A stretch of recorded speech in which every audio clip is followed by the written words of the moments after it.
Gold trusted gold buyers మీరు తాకట్టు పెట్టిన బంగారాన్ని విడిపించి ఈ రోజు ఉన్న మార్కెట్ ధరకు కొనబడును.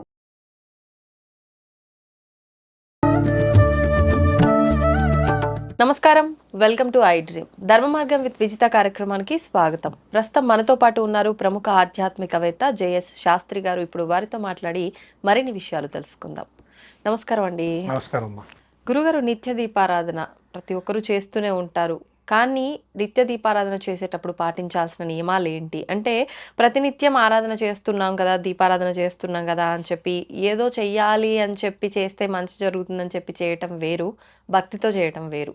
అంటే ఏది చేసినా ఎలా చేసినా మనం తెలిసి తెలియక కొన్ని తప్పులు చేస్తూ ఉంటాం. అలా చేయకుండా పద్ధతిగా చెయ్యాలి అని అంటే ఏ విధంగా చెయ్యాలి? చేస్తున్న పొరపాట్లు ఏవైనా ఉన్నాయా? శ్రీ గురుభ్యో నమ. శ్రీ మహాగణాధిపతే నమ. శ్రీ మహాసరస్వత్యై నమ. హరి ఓం శ్రీమాత్రే నమ. నిత్య దీపారాధనలో దేవుడి దగ్గర దీపారాధన మనం చేసేటప్పుడు కొంతమంది ఒత్తిని పైకి పెడతారు. ఊర్ధ్వ ఒత్తి అంటారు దాన్ని. అంటే ఆకాశంలో కావచ్చు, వివిధ దేవతామూర్తులకు మనం ఎవరికి పెట్టకపోయినా అలా పైన ఊర్ధ్వవత్తి పెట్టే కనుక అన్ని దేవతలకు కూడా ఆ దీపారాధన చేసే ఫలితం ఉంటుందని.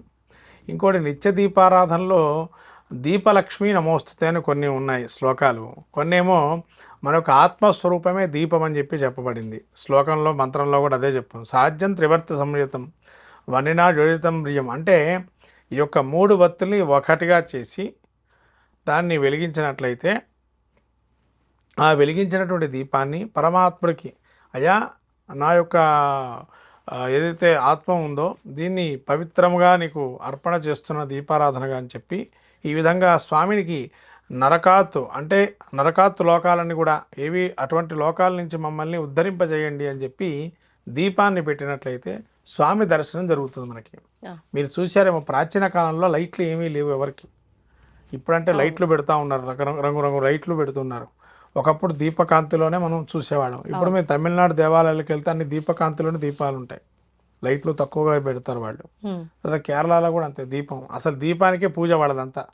కేరళలో మీరు ఏ గుడికి వెళ్ళినా దీపారాధనే ప్రధానంగా దైవానికి భావిస్తారు. అయితే ఇది నాకు ఎలా ఒక విషయం మన దగ్గర పాటించట్లేదా అని అంటే, పితృపక్షాల్లో ఒక ఇంటికి వెళ్ళాను నేను. అంటే వాళ్ళకి అప్పట్లో మరి ఫోటోలు లేవో ఏమో, మొత్తానికి అయితే వాళ్ళ ఆచారం అటది. పితృదేవతలకి తర్పణం చేసినప్పుడు దీపారాధన వెలిగిస్తారు. అది కూడా పెద్ద దీపం, ఇంత పెద్దది, దానికి అరటాకేసి దాని మీద దీపం పెట్టి కేరళ సాంప్రదాయంలో చేస్తారు అది. యాక్చువల్గా ఇక్కడ కూడా ప్రాధాన్యం, వాళ్ళు తెలుగు శుభ్రంగా, ఇక్కడ వాళ్ళ తెలంగాణ సాంప్రదాయం మాట్లాడి చేసేది. అంటే ఇప్పుడు ఆ దీపాన్ని వాళ్ళు పితృదేవతలుగా భావిస్తున్నారా, దేవతలుగా భావిస్తున్నారా? అక్కడ పితృదేవతా భావన కలిగింది అక్కడ వాళ్ళకి. ఎందుకంటే పూర్వకాలంలో మనిషి జీవి చనిపోతే ఫోటోలు కానీ, యంత్రికలు కానీ, టెక్నికల్ కానీ ఏవి ఉండేవి కావు. అవును, ఒక 100 ఏళ్ల క్రితం. అవునండి. ఇప్పుడంటే మన కెమెరాలు అనేకం వచ్చినాయి కానీ టెక్నికల్ కానీ అప్పట్లో ఏం ఉండేది కాదు. మనిషిని గుర్తు చేసుకునేవాడు దీపంలోనే ఆయన చూసుకునేవారు, వెలుగులోనే. అది దీపం యొక్క మహత్యం. అసలు ప్రధానమైన దీపాన్ని వెలిగించడం కారణం ఏంటంటే మనకు అగ్నిస్వరూపమే సర్వదేవతలుగా ఉంటారని చెప్పబడింది శాస్త్రం. అందుకనే దీపం యొక్క వెలుగులోనే దేవుణ్ణి చూస్తాము, దీపంలో ఒక వెలుగులోనే పితృదేవతలను చూస్తాము. దీపం యొక్క కాంతితోనే మార్గదర్శనం. అంటే మనం మార్గం చూపించాలన్నా పూర్వకాలంలో దివిటీలు పట్టుకునేవాళ్ళు, దివిటీలు పట్టుకుని వెళ్ళేవాళ్ళు. రాజుల కాలంలో అంతా దివిటీలే. ఇప్పుడు కాలంలో అంటే అది ఉండదు. ఇప్పుడు దివిటీలు ఎక్కడ వాడుతున్నారంటే వైష్ణవ దేవాలయాల్లో వాడుతున్నారు దివిటీలని. ఇప్పటికి ఇంకా వాడుతున్నారు దేవాలయాల్లో. దేవాలయంలో నైవేద్యం తీసుకెళ్ళేప్పుడు దివిటీ పట్టుకొని తీసుకెళ్తారు. తిరుమలలో కూడా దివిటీలు పట్టుకొని మీరు నైవేద్యం వెళ్ళేది. ఇప్పుడంటే నైవేద్యం మామూలుగా తీసుకొస్తున్నారు కానీ ఒకప్పటి కాలంలో దివిటీని పట్టుకొని నైవేద్యం తీసుకొని వచ్చి స్వామివారి నైవేద్యం పెట్టి తీసుకెళ్లారు తిరుమలలో కూడా. అలా ప్రధాన మహాక్షేత్రాలు కూడా అలా జరుగుతుంది. ఈ యొక్క దీపారాధనలో మనకు ప్రాముఖ్యం ఏంటంటే రకరకాల దీపారాధనలు ఉన్నాయి ఇక్కడ కూడా. అంటే ఆరాధనా క్రమంలో ఈ దీపం యొక్క ప్రాముఖ్యత ఏంటంటే, మళ్ళీ కొంత తాంత్రిక పూజల్లో కూడా దీపారాధన మహత్యం ఉంది. కొన్ని యంత్రాలు రాస్తారు, మధ్యలో దీపాన్ని పెడతారు. దశ మహావిద్యలు చేసేవాళ్ళు కానీ, శ్రీ విద్యోపాసనలో కూడా కొన్ని యంత్రాలు ఉన్నాయి. ఆ యంత్రంలో కూడా దీపాన్ని పెట్టి పూజ చేస్తారు. మీరు కొన్ని సినిమాలు కూడా చూసి ఉంటారు, దీపాన్ని పెట్టడం ఒక ప్రాధాన్యం. అక్కడ దుర్గాది శూలిని దుర్గా అని చెప్పి అమ్మవారు ఉంటుంది. ఈ శూలిని దుర్గా ఏంటంటే ఈ అమ్మవారు నెగిటివ్ ఎనర్జీని వెంటనే తీసేస్తుంది. ఆ మంత్రం ఉంటుంది, ఆ మంత్రంతో మనం దీపానికి ఆరాధన చేస్తారు. ఇది తాంత్రికంగా పూజించే అది ఆ శూలిని దుర్గా అని. అంటే తాంత్రికం అంటే ఇప్పుడు మనకు జనాలకు తెలియదు అసలు దీపం యొక్క ప్రాముఖ్యత ఏంటంటే ప్రతి శాస్త్రంలో దీపం యొక్క మహత్యం చెప్పబడింది. ఉమ్, కానీ ఆ దీపంలో ఉండేటువంటి పరిస్థితి ఏంటి అంటే నిత్య దీపారాధనలో ఇన్ని రకాల దీపారాధన కాంతులు ఇన్ని రకాలు చూడొచ్చు అని చెప్పే విధానం ఏదైతే ఇప్పుడు అంతా కూడా ఉందో, దీపాన్ని ముట్టించినట్లయితే మనం ఏదైతే స్వామివారికి అర్పణ చేస్తే పితృదేవతలకు కూడా పెట్టినట్టయితే దీపం యొక్క మహత్యం ఏంటంటే ఈ విధాలుగా రకరకాలు ఉన్నాయని చెప్పి, ఉమ్, అంటే మనకి నెగిటివ్ ఎనర్జీ పోవడానికి కూడా దీపకాంతే మనకు దేవుడి యొక్క దర్శనం చేస్తుంది, నెగిటివ్ ఎనర్జీ ఉండదు. ఇక ఓకే. ఎప్పుడైతే మీరు దేవుడి దగ్గర దీపారాధన చేస్తారో ఇంకా నెగిటివ్ ఎనర్జీ ఎక్కడి నుంచి ఉంటుంది, ఇంకా వెళ్ళిపోతుంది దీపకాంతతోనే. అవును. అందుకని అలా దీపారాధన యొక్క ప్రాముఖ్యం ఆ విధంగా. ఇంకా రకరకాల నూనెలు ఉన్నాయమ్మా ఇక్కడ. ఉమ్, మనము నువ్వుల నూనె కానీ నెయ్యి కానీ చేస్తున్నాం. ఇవి కాకుండా వేరే ఇతరత్ర కూడా నూనెలు ఉన్నాయి. ఉమ్, అయితే ఒక్కోదానికి ఒక ప్రాముఖ్యత ఉంది. నెయ్యితో దీపారాధన చేస్తే లక్ష్మీప్రదం అని, ఉమ్, గోఘృతం అంటే దేవతలకు ప్రీతి అని దీపారాధన చేయాలి. ఇక నువ్వుల నూనె ఏంటంటే మనము నిత్యంలో మనం చేసే కర్మసాక్షి భూతుడు సూర్యనారాయణ స్వామి అయితే కర్మ తొలగించేవాడు శని. ఆ, అంటే నిత్యం కూడా మనం అణువణువు నువ్వులతో శరీరంతో ఉండేటువంటి శరీర భాగం అంతా కూడా దేహసౌష్టం ఏ విధంగా వృద్ధి చెందుతుంది అంటే నువ్వుల నూనెతోనే. అందుకని నువ్వుల నూనె కనుక మనం దీపారాధన చేస్తే కర్మ దోషాలు తొలగిపోతాయి కొంతవరకు. ఓకే. ఇవి తర్వాత మనకు ఆవ నూనె ఉంది. శత్రు సంహార ప్రీతికి ఆవ నూనెతో దీపారాధన చేస్తారు. ఉమ్, కొన్ని మనకు మంత్రాలు కొన్ని ఉన్నాయి. ఆ మంత్రశక్తిని పొందాలంటే ఆముదంతో దీపారాధన చేస్తారు. తర్వాత విప్ప నూనె. విప్ప నూనె చేయటం వల్ల మనకు ఇప్పుడు ఆషాఢ మాసంలో వారాహి నవరాత్రులు కానీ విప్ప నూనె గ్రామ దేవతలు అంతగా విప్ప నూనెతోనే దీపారాధన చేస్తారు. తర్వాత దత్తాత్రేయుల వారికి ఆరాధించే క్రమంలో చేసేటప్పుడు చందనాది తైలం, చందనము మిశ్రితమైన తైలం ఉంటుంది, నూనె ఉంటుంది. ఆహా. దాంతో దీపారాధన చేస్తే శీఘ్ర ఫలితం వస్తుందని దత్తాత్రేయ గురువు అనుగ్రహం నూనెలోనే కలుగుతుంది. చందనం కలపడమా, అది సపరేట్ నూనె సపరేట్ దొరుకుతుంది? నూనె ఉంటుంది. అది అసలు ఇట్లా ముట్టుకుంటేనే నీకు మంచి స్మెల్ వస్తుంది ఆటోమేటిక్ దానిలోనే. ఉమ్, అలా దత్తాత్రేయుల వాళ్ళు శీఘ్రగతిన మన గురువు అనుగ్రహం కలుగుతుంది. దత్తాత్రేయుల వారు కావచ్చు, గురువు కావచ్చు, ఉమ్, మనకు అనుగ్రహం శీఘ్రగతిన కలుగుతుందని చెప్పబడింది. ఉమ్, ఇలా ఈ చందనాది తైలంతో దీపారాధన చేయడం. తర్వాత అష్టమూలికా తైలాలు ఇప్పుడు వచ్చాయి చాలా మటుకు. రకరకాల ఔషధీ గుణాలు కలిగి అష్టమూలికా తైలం దీపారాధన చేసుకోవచ్చని. అవును.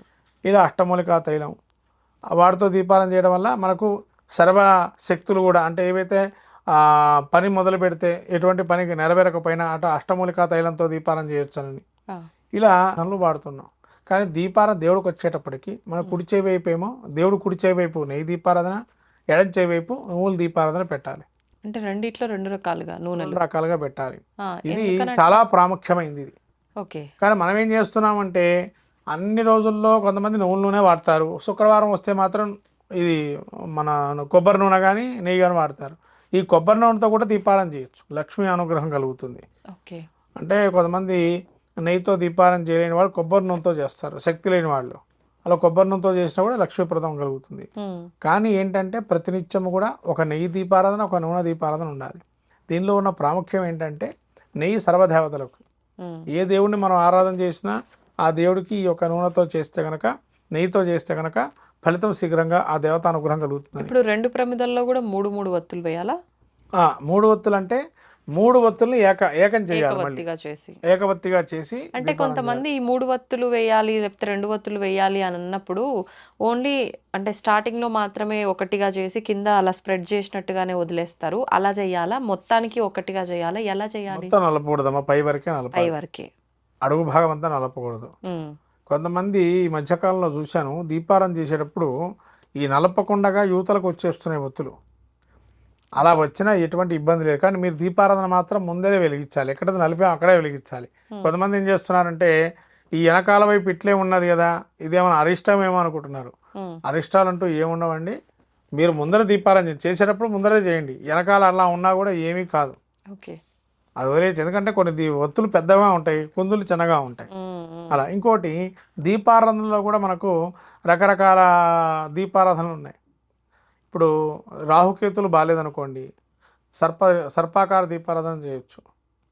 తర్వాత మనకు కొంతమంది కామాక్షి దీపం అని, కొన్ని పిండి దీపాలని, ఉమ్, కొంతమంది మళ్ళీ ఈ గుమ్మడికాయలో దీపారాధన అని, కొబ్బరిలో దీపారాధన అని, అంటే ఒక్కొక్క దేవతాప్రీతికి ఒక్కొక్కటి చేయొచ్చు. ఇలా దీపారాధన చేయటం వల్ల ఏంటంటే మనల్ని ఉద్ధరించడానికి, అంటే మనకు ఉండేటువంటి దోషాలు పోయి మనకు ఉత్తమ లోకాలు కలగాలని, మన ఆత్మ మంచిదైన స్థితిలో రావాలని, పవిత్రంగా ఉండాలని చెప్పి ఆ దీపారాధనతో మన జ్ఞానం కూడా కలగాలని చెప్పి ప్రధాన మార్గంగా దీపారాధన చెప్తారు. ఓకే. ఇలా దీపారాధన చేయడం జ్ఞాన మార్గానికి ప్రధాన ఉద్దేశంగా చెప్పబడింది.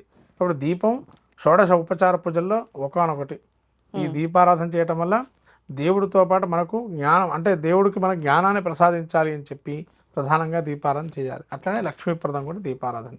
దీపారాధన ఏ ఇంట్లో అయితే జరుగుతుందో, నిత్యం ఉంటుందో, ఆ ఇంట్లో లక్ష్మీ స్థిర నివాసమే ఉంటుంది. ఓకే, ధన్యవాదాలండి. దీన్ని తవ్వండి, తవ్వుతూనే శివలింగం. సరే దాన్ని అట్లా కప్పేసేయండి, చూపించదండి. Krishna is there. మూర్తి పూజ కాదు, సాక్షాత్ బ్రజేంద్ర నందన భగవాన్ ఉన్నారు మూర్తిలో. ఏమీ ఆశించకుండా ఆరాధించే వాళ్ళు కూడా ఉన్నారా ప్రభుజీ? నిజమైన భక్తి అంటే మనకు తెలియదు కాబట్టి